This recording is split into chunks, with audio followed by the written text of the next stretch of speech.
Salut tout le monde! Comme annoncé dernièrement, je vous fais maintenant à peu près une fois par mois une vidéo qui sera un peu une alerte pour vous prévenir d'une niche numérique qui est en demande maintenant et dans laquelle vous pourriez vous lancer sur Etsy. Alors, qu'est-ce qu'on va voir dans cette vidéo? D'abord, je vais vous parler de la niche que j'ai trouvée cette fois-ci et qui est en demande maintenant. Et je vais vous montrer d'ailleurs les chiffres sur Sell Samurai. Ensuite, je vous montrerai comment créer cet article sur Canva pour que vous puissiez commencer à faire pareil et à vendre vous aussi les vôtres. Pour ceux qui ne me connaissent pas, je suis Aurore, spécialiste d'Etsy et entrepreneuse. Je travaille à mon compte et chaque semaine, je t'explique comment faire pareil pour apprendre à vivre de revenus en ligne et à gagner en liberté. Donc, on va commencer. Je vais vous emmener avec moi dans Sell Samurai pour vous montrer ce que j'ai trouvé et pourquoi je peux vous dire que vous pourriez trouver une niche à exploiter dans la catégorie immobilière sur Etsy. Je pense que vous connaissez cet outil maintenant. J'utilise beaucoup Sell Samurai et Marmalite pour savoir quels sont les articles et les mots-clés qui sont les plus recherchés et le plus en demande pour mes boutiques. Et le moyen le plus rapide et le plus précis de trouver toutes ces données, c'est de se servir de ces outils. Donc j'ai d'abord trouvé ce mot-clé qui est Real Estate Logo, qui signifie en fait logo immobilier. Et l'outil nous indique qu'il y a quand même un peu plus de 1000 recherches par mois. Donc ça, vous le voyez ici dans Etsy SV. Et la compétition, elle est encore OK parce qu'on est dans le jaune. Donc on a un peu plus de 14 000 articles qui ont utilisé ce mot-clé. Alors c'est toujours mieux d'être dans le vert évidemment, mais tant qu'on est encore dans le jaune, c'est bon. Après, quand on est dans le rouge, ça devient beaucoup plus compliqué quand on ouvre sa boutique d'avoir des produits qui se classent bien parce que c'est un milieu qui est beaucoup plus concurrentiel. Et on a un CTR, donc un click-through rate, et en fait ça veut dire un taux de conversion de presque 7%, et ça c'est plutôt pas mal. Donc ça veut dire qu'il y a 7% des gens qui, quand ils voient un résultat avec ce mot-clé-là, cliquent dessus et l'achètent. Donc c'est pas mal quoi. Donc ça c'est clairement une niche dans laquelle vous pourriez vous lancer. Donc ce serait de faire des logos qui concernent uniquement le marché immobilier. Donc ça, c'est vraiment une niche en particulier. Après, si vous voulez, il y en a encore d'autres que vous pouvez retrouver ici. Donc ça, c'est des idées de mots-clés que vous pourriez utiliser aussi. Moi, ce que je fais, c'est que je classe Etsy SV ici par nombre de recherches. Donc je clique 2 fois, comme ça, c'est classé du plus grand nombre de recherches au plus bas en bas. Et vous regardez les mots-clés qu'il vous propose ici. Alors déjà, il y a le premier qui est déjà intéressant. J'ai regardé un peu sur internet ce que c'était parce que je ne savais pas ce que ça voulait dire CMA.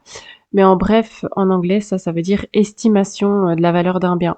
Donc ça, c'est quand les agents immobiliers viennent au domicile de quelqu'un pour estimer la valeur de la maison ou du bien immobilier. Eh bien, ils ont besoin d'avoir un genre de portfolio qu'ils vont présenter ensuite aux clients. Vous savez, une genre de brochure. Pour que tout ça soit propre, ils vont mettre le prix, des photos, etc., des caractéristiques. Eh bien, vous pouvez faire ce genre de choses et le vendre sur Etsy et vous spécialiser vraiment là-dedans. Il y a 3500 recherches sur Etsy et il n'y a que 546 en compétition. Si vous avez un petit peu l'habitude de regarder sur le logiciel, vous savez que c'est très très peu. Avant de passer à la suite, si toi aussi tu veux une boutique Etsy qui fonctionne, je t'invite à t'inscrire à mon webinaire gratuit où je dévoile entre autres les 5 étapes de ma méthode personnelle pour gagner de l'argent avec chacune de mes boutiques. Je te mets le lien ici et dans la description. Ensuite, je suis aussi tombée sur ce mot-clé Email Real Estate qui signifie en fait tous les emails liés à l'immobilier. Donc ça va par exemple être des emails pour clients mais qui doivent être bien présentés et structurés. Donc vous n'allez pas faire le contenu de l'email, mais vous allez faire l'illustration, par exemple, qui va accompagner l'email. Ça peut être tout ce qui concerne les signatures des agents immobiliers. Ça peut être aussi les newsletters. Donc, ce genre de choses, quoi. Ensuite, tout en bas de la page, on a CRM Real Estate. Ça, en fait, j'ai aussi regardé sur Internet parce que pareil, je ne savais pas ce que c'était. Donc ça, c'est un suivi de clients. Donc si vous voulez, les agents immobiliers, pour exercer leur métier, ils ont besoin d'avoir une base de clients. Et ils ont une base où il y a les coordonnées de chaque client, ce qu'ils recherchent comme bien, etc., leurs critères. Et tout ça, eh bien, vous pouvez faire ça par exemple dans un fichier Excel. Et en fait, ça se vend. Donc c'est ça en fait. Il y a plus de 1000 recherches par mois et il y a moins de 130 boutiques. Alors là, avoir moins, franchement, vous n'aurez pas. Ensuite, j'en ai trouvé un, je crois qu'il est à la page 2. Il est ici, oui, à la fin. Donc c'est Real Estate Sign. Et donc ça, c'est en fait un panneau pour les agents immobiliers. Donc c'est les panneaux qu'ils mettent devant les maisons, pour les maisons à vendre, pour mettre ce bien est vendu ou alors cette maison est à louer, cette maison est à vendre. Eh bien, vous pouvez dessiner ces panneaux et ensuite l'agence se charge elle-même de le faire imprimer par un imprimeur. Vous ne faites que le design. Et ça, il y a 444 recherches et un petit peu plus en compétition. Ici, on en a 9000. Concernant les prix, donc je reprends mon exemple initial. Moi, au départ, je vous avais parlé du Real Estate Logo. Concernant le prix que vous pouvez vendre ça, vous allez voir tout en bas de la page. Donc pour ça, vous n'hésitez pas à zoomer. Vous cliquez ici sur le petit plus, vous prenez la main et vous faites glisser, comme si vous faisiez glisser le graphique à droite avec votre souris. Et vous faites ça plusieurs fois et les résultats vont apparaître de manière un peu plus claire parce que parfois c'est pas très... voilà. Comme ça, vous verrez mieux. Et donc, ça, c'est les prix auxquels vendent vos concurrents les articles. Je crois que là-dedans, il y a les 100 premiers articles. Donc, vous voyez les 100 premiers articles sur Etsy, les tarifs auxquels ils sont positionnés. Et donc, vous voyez que déjà, les moins chers ici, on a entre 3 et 5 dollars, ce qui est vraiment pas mal pour un logo que vous allez créer une fois et vendre à l'infini. Et ensuite, vous voyez qu'on est entre 7, 9, et ici, vraiment, on atteint la fourchette où il y a le plus, 9 et 8. Et là, on est à 19 et 20 dollars. Donc ça, c'est vraiment pas mal. Après, il faut bien entendu tenir compte du fait que ces gens qui proposent des logos à 19 et 20 dollars les font peut-être sur mesure. Donc ça, vous devez faire attention parce que s'il y a des graphistes qui créent leurs logos eux-mêmes et pas par Canva, ou enfin, je veux dire, qu'ils ne prennent pas des logos tout faits sur Canva, c'est évidemment normal qu'ils fassent ça plus cher. Et encore 19-20 dollars, ça me paraît vraiment très très peu. Mais bon, voilà. Il faut être critique quand vous voyez des résultats comme ça. Et donc ici, il y a les tranches. Donc c'est entre 2 dollars et 1000. Bon, encore une fois, 1000, ça c'est pour un logo sur mesure, c'est certain. Et la moyenne, en tout cas, c'est 34,37 €. Si vous désirez vous aussi vous servir de cet outil, je vous invite à suivre mon lien et à utiliser en plus le code AURORELYSE en minuscule pour avoir moins 20% sur l'abonnement, qu'il soit mensuel ou annuel. C'est un outil avec lequel vous ne risquez rien. Il y a énormément de gens qui l'utilisent sur Etsy. C'est un outil officiel, autorisé. Donc, vous pouvez y aller sans crainte. N'ayez pas peur. Donc, maintenant, on va passer à la création du produit sur Canva. Alors, pour le tuto, je vais vous montrer dans les grandes lignes comment je vais créer ce logo. Mais j'ai un autre tuto que j'avais déjà fait sur ma chaîne, un tutoriel bien plus complet sur la création d'un logo sur Canva. Et donc, si vous désirez en savoir plus et que vous savez pas comment faire, je vous invite vraiment à aller le regarder, ça sera beaucoup plus complet. Donc ici, je suis sur Canva. Dans la barre de recherche, je vais taper logo immobilier et puis on va voir ce que j'ai.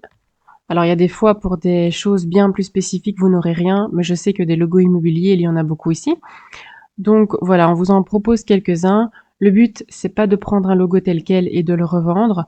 C'est quand même un petit peu de le travailler pour un petit peu le modifier. C'est quand même très facile pour Canva de vite créer quelque chose d'autre. Et vous pouvez revendre tous les articles que vous trouvez sur Canva à condition que vous y apportez une modification. Ça peut être une toute petite modification, mais quand même, normalement, vous pouvez pas revendre le logo tel quel. Donc moi ici, je vais partir de ce logo-là, mais je vais complètement le modifier, je pense. Donc je vais ouvrir une nouvelle fenêtre, je fais personnaliser ce modèle. Je vais simplement garder le dessus de toit ici, ça j'efface. J'aime assez bien les écritures, donc je vais les garder. Pour l'exemple ici, je vais marquer Aurore Elise. Le toit, je vais le redimensionner un petit peu. Et j'aimerais bien faire un rond autour et j'aimerais bien que l'écriture sorte légèrement du rond. Donc ici, je vais d'abord un peu espacer les lettres pour qu'elles prennent plus de place et plus d'espace. Je vais rajouter un espace au milieu. Je vais aller chercher le rond. Pour ça, je vais dans les éléments. Et les ronds sont toujours ici dans ligne et forme. Je prends le rond. Et pour faire uniquement les contours de ce rond, je vais d'abord dans la couleur. J'indique ici que je veux aucune couleur. Je vais dans le style de bordure, je prends la première ligne qui est une ligne continue et je vais faire une épaisseur de 1 pour qu'elle soit vraiment très fine. Voilà. Je l'agrandis un maximum. C'est un peu trop grand. Voilà, comme ceci. Je centre grâce aux lignes sur l'écran. Et je vais faire en sorte d'effacer une partie du rond ici et une partie là pour marquer agent immobilier dans le rond. Donc pour ça, je retourne dans éléments, je vais dans le carré ici, dans le rectangle, Je vais le positionner à peu près comme ceci. Je retourne dans la couleur. Je fais blanc ici. Et de cette façon, mon rond, il est plus continu. Et je vais prendre l'écriture ici en dessous et je vais ajouter agent. Et je mettrai le immobilier en dessous. Donc ça, pareil, je vais un peu espacer les lettres parce que ça me dérange que ce soit autant collé. Ok, je vais diminuer un peu la taille. Et je vais me mettre sur le rond ici, faire en sorte que je sois dessus. Oui, là, je pense que je suis dessus. Et on va aller dans les effets. On va faire courber tout en bas. J'espère que je vais pas trop vite, hein, mais n'oubliez pas, si vous voulez vraiment un tuto complet, vous allez voir la vidéo que j'ai fait à ce sujet et ce sera beaucoup plus facile. Ici, c'est simplement pour passer en revue la création d'un logo et vous montrer comment on le génère. Alors pour la courbure ici, elle est un peu trop importante. Du coup, je vais m'adapter au rond. Voilà, là je suis alignée. Alors, je bouge un peu ce truc-là ici parce que ça m'embête. Je vais agrandir quand même l'écriture parce que je me rends compte que vis-à-vis du rond, c'est quand même très petit. Voilà. Je vais remettre mon carré plus ou moins correctement. Voilà. Et ensuite, je vais faire la même chose en bas. Donc pour ça, je fais un copier-coller. Hop. Je marque immobilier à présent. Ok. Je vais le tourner dans l'autre sens. Je vais aussi reprendre le carré là-bas, je vais le coller. Hop, je fais organiser, faire reculer d'un niveau, comme ça passe derrière le mot. Ok. Bon, je pense que le immobilier, ce serait mieux qu'il soit en effet miroir, donc qu'il soit écrit dans l'autre sens, mais bon, c'est un exemple. Sinon, je dois recommencer. Ça me paraît bien. Et alors ici, je dois aussi encore de nouveau prendre les rectangles pour effacer le rond, enfin pour effacer le cercle aux endroits où il y a le nom qui ressort. Donc là, je fais de nouveau faire reculer d'un niveau et je le continue jusqu'au bout, comme ceci. Je vais un peu agrandir le toit ici. Hop. Alors voilà ce que ça donne. Le résultat n'est vraiment pas optimal, c'est juste un exemple. Il est évident que si jamais c'était pour le vendre, je me serais beaucoup plus appliquée. Mais comme ça, vous avez une idée. Et comme on ne sait jamais sur quel support cette personne va mettre son logo, ça peut être un flyer, son site internet, un poster, une affiche, etc. Le mieux, c'est quand même de pouvoir proposer ce logo avec un arrière-plan transparent en filigrane, en fait, donc en blanc sur noir comme ça. Et on peut aussi proposer une autre version couleur. Donc si vous voulez proposer une version couleur, vous pouvez faire dupliquer la page ici. Et là, vous pouvez mettre par exemple une couleur en arrière-plan que vous trouvez qui irait bien avec ça. Donc bon, évidemment, moi ici j'ai mes rectangles, donc je dois aller les teinter aussi pour que ça ne fasse pas bizarre. Ici, j'ai donc deux versions de mon logo, la version couleur et la version en filigrane. Alors, vous pouvez déjà, de toute façon, toutes les deux les proposer sous un PDF. Donc, pour ça, je vais faire télécharger, PDF standard ou PDF pour impression, ce sera encore une meilleure qualité. Vous faites les deux pages, comme ça, le PDF, il comportera ces deux pages-là. Vous pouvez laisser RVB, ça suffit hein, la plupart du temps, surtout pour un logo. Et puis, vous faites télécharger. Si vous n'avez pas toutes ces options ici, c'est que vous devez prendre la version payante de Canva pour les avoir. Je ne sais pas exactement ce que vous avez dans la version gratuite, mais sachez que voilà, si vous ne voyez pas tout ce que j'ai ici, c'est parce que vous devez avoir la version payante ou vous devrez payer le logo à la sortie pour pouvoir l'utiliser. Ensuite, si vous voulez proposer ce logo ici sur un fond transparent directement en PNG, eh bien n'hésitez pas à faire télécharger PNG, vous proposez la meilleure qualité possible, vous faites arrière-plan transparent et vous ne prenez que la première page. Ici, vous faites page 1, terminer, télécharger. Si vous n'avez pas travaillé avec des rectangles comme je l'ai fait, ici vous voyez j'ai mis un rectangle ici, un rectangle là et un rectangle derrière le prénom. Moi là maintenant, si je le génère en PNG, ça ne va pas aller parce que ces rectangles vont rester et donc il va y avoir toute transparence sauf ces trois rectangles. Donc là, je ne peux pas le générer en PNG de cette façon. Mais donc moi, dans ce cas-là, je le proposerai en PDF et de là, du PDF avec un logo en noir et blanc, on peut déjà faire beaucoup de choses. Alors vous le savez, moi j'utilise Canva pour créer vraiment plein de choses et je vous le recommande vraiment si vous voulez vendre des articles numériques sur Etsy parce que ça va vous permettre de créer des articles dessus pour un montant qui est vraiment dérisoire. Après, c'est vrai qu'on peut pas tout créer sur Canva, mais franchement, on peut déjà faire énormément. Voilà, je pense que vous avez compris. Si vous voulez vous lancer dans une nouvelle boutique sur Etsy d'articles numériques, mais que vous ne savez pas quoi vendre, eh bien, sachez que l'immobilier, c'est une bonne catégorie à exploiter pour essayer d'y trouver votre niche. N'hésitez pas à m'envoyer de l'amour avec un petit pouce et à vous abonner. Je vous retrouve dimanche pour une nouvelle vidéo. Portez-vous bien et à bientôt.